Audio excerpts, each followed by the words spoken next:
Isaiah chapter 53. Who hath believed our report, and to whom is the arm of the Lord revealed? For he shall grow up before him as a tender plant, and as a root out of a dry ground. He hath no form nor comeliness, and when we shall see him, there is no beauty that we should desire him. He is despised and rejected of men, a man of sorrows and acquainted with grief, and we hid as it were our faces from him. He was despised, and we esteemed him not. Surely he hath borne our griefs and carried our sorrows.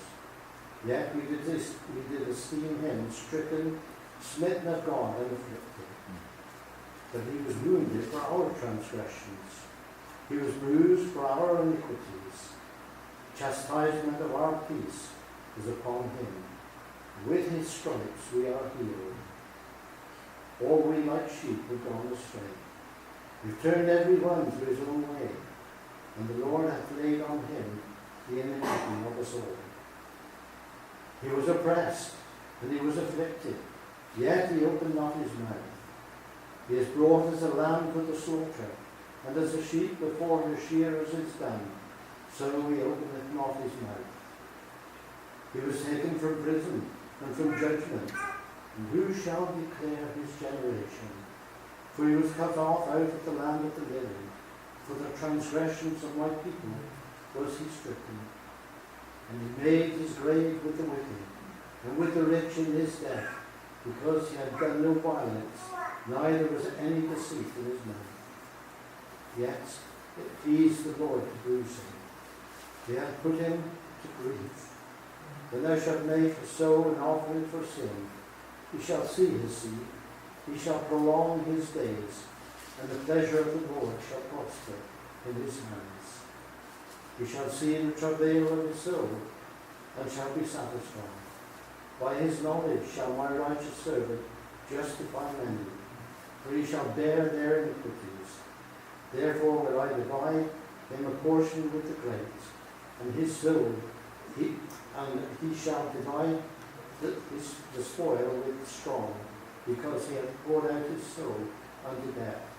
And he was numbered with the transgressors, and he bare the sin of many, and made intercession for the transgressors. We looked this morning at the sin offering. Isn't it good that God provides a way for you to get back to him? Isn't it marvelous? I think it's a marvelous thing, that in the offerings that we've looked, it produces harmony between you and God, harmony between you and your neighbour, and harmony within yourself. But what to do if that harmony is broken? What do you do? Well, thank God, he's brought into being in the Old Testament, for the Old Testament saints, what they call the sin offering. And in a louder way, the priest was able to go up to them and say, it shall be forgiven you. After they laid the offering before the Lord, he would have raised his hand, and in the Hebrew tongue would have said, Yahweh Sekir, the Lord our righteousness. Your sins are taken away. And so he's provided a way. But every time you sin, you have to go there all the time. And you're always chasing it all the time. And what it pointed to was simply this, that there will come an offering one day that will answer every sin, past, present, future. Because the offerings of the Old Testament, the sin offerings, could only work backwards. I mentioned this morning about the telephone bill. You pay your rental in advance, always in advance. I know it's grieving, but it's always in advance. But you pay for your calls in debit of the past. It can only cover those things of the past. It can't look to the future when you deal with calls. And so, with our sins in the Old Testament, it can only cover those of the past. What do we do for the present and the future? Well, thank God, he's made an offering that answers past, present, and future. And we find it here in this reading that Winston kindly took for us. The song itself is the last of 4 songs that Isaiah penned about this one called the servant.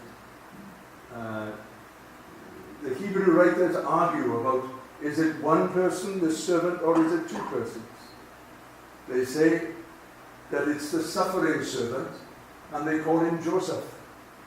Not that his name will be Joseph, but that's how they do it, because Joseph suffered. And the kingly servant, the servant that is triumphant and overcoming, he's the servant that is named David. And so they say that there's 2 servants. But we find, when we come into the New Testament, that there's one that is both servant and king. That is prince and one who suffers. And so just worthwhile, I thought, just looking at some verses. We sing that song sometimes. We know, he cares, he loves. We sing that sometimes, don't we? He knows, he cares, he loves.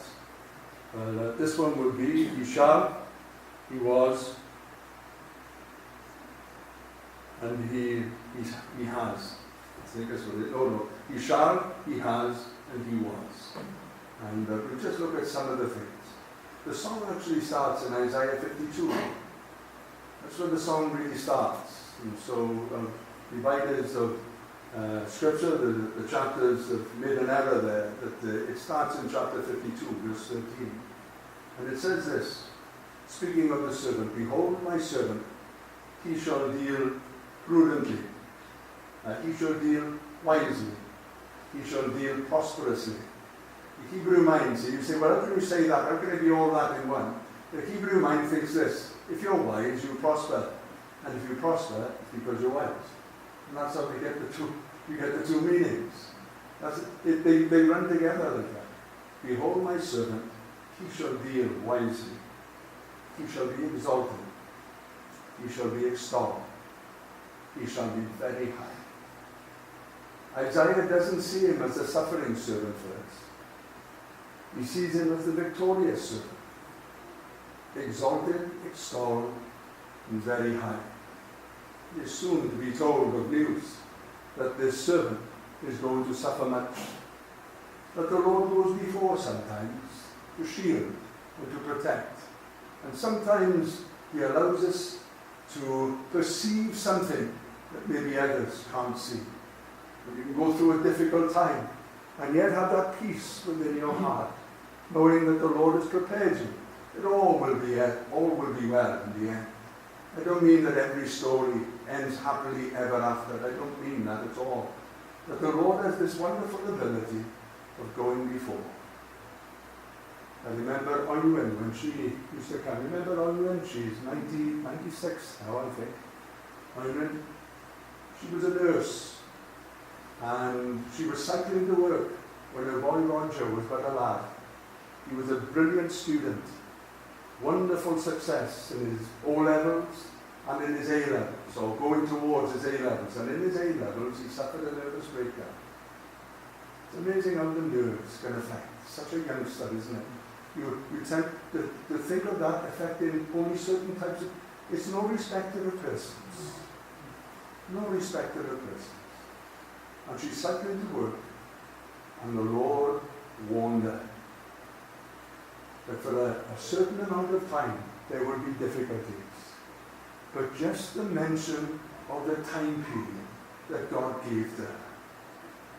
I won't tell you the distance of time that it was, but for her, it was a peace to her heart that in the end, all would be well. In the end, Roger suffered through the rest of his days, never recovered really from his nervous disposition. But God goes before. I want you to look at my servant, said the Lord to Isaiah. I want you to see him first. He will be exalted. He will be very high. He will be extolled. And then it says this in verse 15. Another shall, he shall sprinkle. Or the better rendering is he shall startle the nations. He shall shock them. They will be taken aback. It says in the verse there, Many nations, or he shall startle many nations. Kings shall shut their mouth at him. That's what that means. When they see this one, now we don't understand why at this moment, but he shall startle the nations. The Lord knows what's going to happen. Isaiah has no idea. All Isaiah knows is this, is that so many people will be affected, that even those in authority and high position will put their hand to their mouth. What has he done? He shall be exalted. He shall surprise many nations. Stop. Has he surprised you? Has he surprised you? It says in Isaiah 53, verse 2, another he shall. And suddenly we find an answer to what's been going on. He shall grow up before him as a tender plant and as a root out of a dry ground. He that is exalted and very high will come from something so barren and dearth-like. And you can understand at this point now why kings will put their hands to their mouths. How can he come from there to there? And yet it's exactly what the Lord did. Born in that inn, whatever it was that was there, and from the very outset, lived a life. The descriptions that come with him as we go through now, we move from he shall, from this position where he's going to be exalted, to this position where he's going to begin his days as a tender plant, as a root out of a dry ground. Isaiah pens in chapter 11, not a song of the servant, for the servant's name is not found in it, the title is not found there, so we can't call it a song of the servant. The first one is Isaiah 42. But he says this, he shall come forth out of a stump of Jesse. I was very tempted to leave a stump on a conifer tree in the front garden. And we've had this builder at the house. I wanted to get this one conifer down, and you know what they like. They suddenly, you look at them and you think, oh, they've got out of hand now. They've got to be taken down. And I cut back all the branches, so I just had the thing there. And I was amazed how thick it was. It was like that at the bottom. I thought, oh, we'll have a stump. But to cut it would have been harder work than getting it out. I was going to leave it about so high, and maybe a bird would sit on it. But then you know what cats are like. If you've got a cat, I've got nothing against them, but you know what cats are like. They tuck in behind that bush and wait for that bird. I didn't want to see Robbie go. So we pulled him out. We pulled him out. But out of a stump, out of something that was so blessed, and yet it became something so cursed, the servant came. Verse is that? Verse 3. He has no stately form, no splendor. He has no beauty that we should desire. You can understand why the kings will shut their mouths. You see, when Moses was born, they knew he was a special child because he was very beautiful to look upon. Very beautiful to look upon. And when David, when he was but a lad, he was a very handsome boy, very beautiful boy. And in his youth, people could see that there was, but this one that is born, no stately form, no splendor, no beauty. You could lose him in a crowd. You could lose him in a crowd. But he never lose you in a crowd. You could lose him there. Verse 4 explains a little bit more. He has borne our griefs and carried our sorrows. He's called in a later verse the man of sorrows. We sing the hymn, don't we? Man of sorrows, what a name. For the Son of God who came, he was acquainted with grief. If you notice, some people, they're acquainted with grief. Grief now just never seems to leave. But some people have that Midas touch where everything turns to gold, and that can be a nuisance sometimes. But you have some people that they touch things, and they almost feel as if they've been cursed in some way or another. He was well acquainted with grief. He would have watched his mum and his dad as they would speak of this son. This is Mary's son. Very often he's called Mary's son. Only once or twice Joseph's son. Isn't this the son of Joseph the carpenter? Generally it was Mary's son. You all know the reason why for that. Because Joseph had no claim on him as his son. He was well acquainted with grief, and he carried our sorrows. And yet strangely, verse 9 tells us, he has done no violence, nor was any deceit in his mouth. Mentioned this morning about clean hands. People feel that sometimes that, yes, I'm a Christian, but it doesn't mean I have to do anything. It does mean that you have to do something. And so when we'd asked that question in the Psalms and said, well, who's going to ascend into the hill of the Lord? Who's going to stand in his holy place? And the first thing is this, he that has clean hands and a pure heart, was not to fill up his soul into vanity, nor sworn deceitfully. This man has done no violence, neither was any deceit in his mouth. And yet he's well acquainted with grief. Well acquainted with it. It's his permanent, it would seem, companion. Matthew tells us that he carried our griefs and our sorrows. I think it's around about Matthew chapter 8. And when you read it, he carries our sicknesses and our pains. And so we find with his Saviour that he is someone that is so... Now we can understand why kings would put their hand to their mouth. How can it be that one that has been brought so low can be lifted up so high? How can it be? We move from he has to he was. Verse 5 tells us this. He was wounded for our transgressions. He was bruised for our iniquities. The best word for that, he was crushed. He was crushed. When you've been crushed, one of the first symptoms that can be seen is severe bruising. When my grandfather passed away, I never met him. He was the one that was from Aberystwyth, used to fight stricken soldiers in the pubs, and they used to call him in West Wales mountain fighters. Just a bantamweight, flyweight, something like that, but he had two good fists and he had a quick temper. But he moved over to here, to Aberystwyth, to get a job in the pits. He was a farming tenant. He moved across, and my dad, as a young boy, came across with him, with my grandmother, and all that. But as the years went by, he got crushed, and it finished him.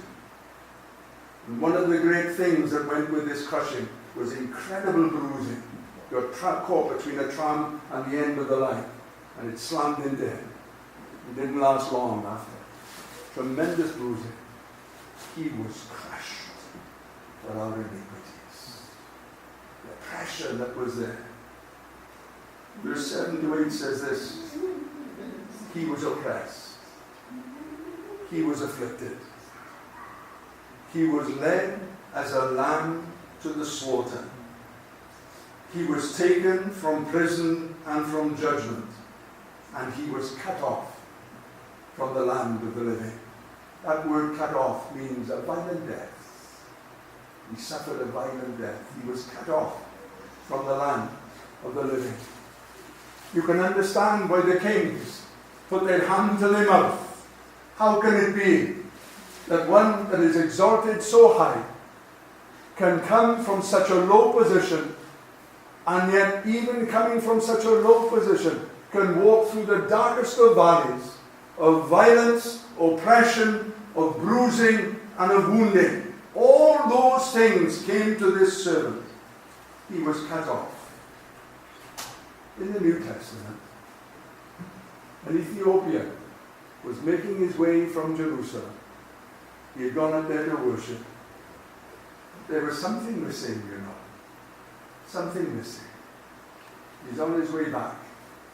And he sees this man running alongside his chariot. His name is Philip. We don't know the Ethiopian's name. But we know Philip. I think it's the most humorous of situations. Because Philip is running with his chariot going alongside. And he just says, "What are you reading?" "What are you reading?" You do that on the train, and people think, "Oh, he knows he." "What are you reading?" And so the chariot stops and he steps up. And he said, "Tell me, do you understand this reading?" And the Ethiopian turns and says to him, he says, "Sir, of whom is the prophet speaking? Of himself or of some other man?" And he says so succinctly here, and Philip preached unto him Jesus from the same scripture. Who is this one that was cut off out of the land of the living, that we read of at the beginning, is exalted, extolled, and very high? Who is he? The New Testament says it's not Joseph, it's not David. His name is Jesus. He came into this world with everything that the world he knew would offer to him. He came so willingly for you and for me. He was crushed, he was oppressed, he was led, he was driven, he was cut off for you and for me. The finest sacrifice ever made. When we read it, it's quite clear now that Jesus is the servant of the Lord, if what Philip is telling us is correct. And wherever Philip went, he always preached Christ. When you read it, we know that always follows along with him. Paul talks about preaching Christ crucified. Philip always preached Christ. He went into Sychar, into Samaria, and he preached Christ unto them. And it's a great study. Have a look where Philip went. Peter always followed after. Have a little look. He was a, how can you put it? Like a stick of dynamite. He break through into areas where people hadn't been before. Then Peter would follow. Marvelous what God can do in your life, isn't it? That a man of Peter's esteem would follow in the footsteps of a man who at highest rank was a deacon in the local church. But there's another name in there as well. Verse 2 tells us, he shall grow up before him. Who's him? He shall grow up before him. There's someone else here. Verse 5 tells us that who is him? The trouble is, I've got to break it down. For the Lord has laid on him. And the him has changed to Jesus now. The other him, he shall grow up before him. Verse 5 tells us who him is. The Lord, the Father.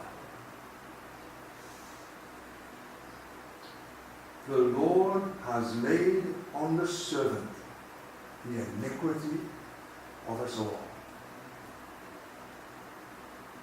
He has laid on the servant the iniquity of us all.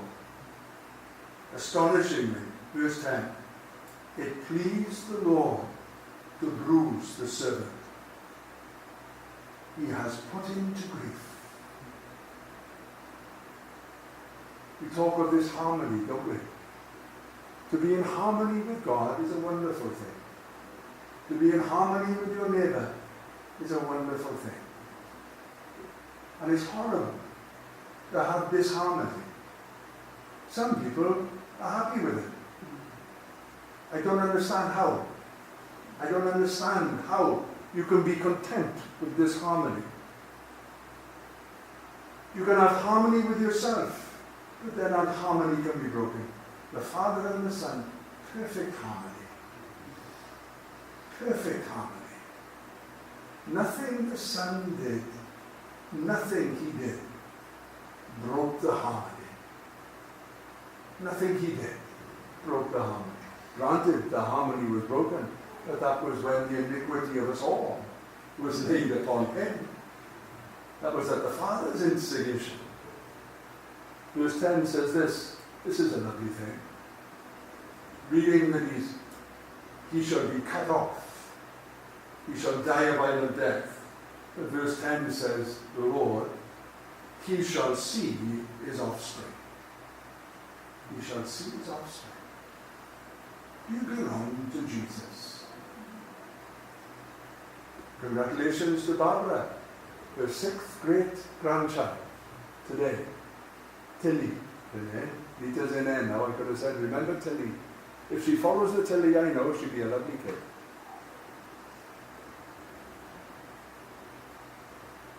God has no grandchildren. He only has children. And what a wonderful thing to think that he shall see his offspring. You belong to Jesus. Do you know him? That when people say, I know your brother, you always with me, I knew your dad. Old Rock with Billy Williams. When Billy Wagg used to work in the tar plant. When his wife was walking down with her eldest son, just by the Harold Green. Remember Harold Green used to be in town in Caerphilly? He was a estate agent in the 70s, just walking down with there. And this is what Mo said to her, to the mother now. I don't know you, and I don't know who you are. But this I do know, you've got to be Billy Williams' boy. You spotted him like his dad. Do people know that you're related to Jesus? Verse 10 again. He shall prolong his days. Now we sing when it says exalted. He shall prolong his days. 33 years, they say he lived on earth. But you know, he's alive today. He's alive today. That's not a bad prolonging of days, is it? He's alive today. And he's not getting weaker. He's the same now as when he first raised from the dead. In fact, better. Because there he was risen. Up there he's glorified. So he's better, stronger, sweeter. He shall prolong his days. Verse 11 says this. The Lord shall see the labor of his soul and be satisfied. Jesus, remember that little poster they used to have in St. Fagin Street on the Ealing doors there? Jesus is the answer. Here, Jesus satisfies the Father's heart. He sees the travail of his soul and is satisfied. And Jesus also is able to satisfy our soul. Are you thirsty? Are you hungry? Is there a cry within your heart for satisfaction? To have that which Jesus purchased for us at Calvary, and yet it seems to have evaded your grip down through the years, like dust going through between your fingers, just running out and empty, just a little bit left in your hand. He can give satisfaction to our soul. Well, the time is gone, 7 o'clock. May God grant that we see Jesus, the great servant,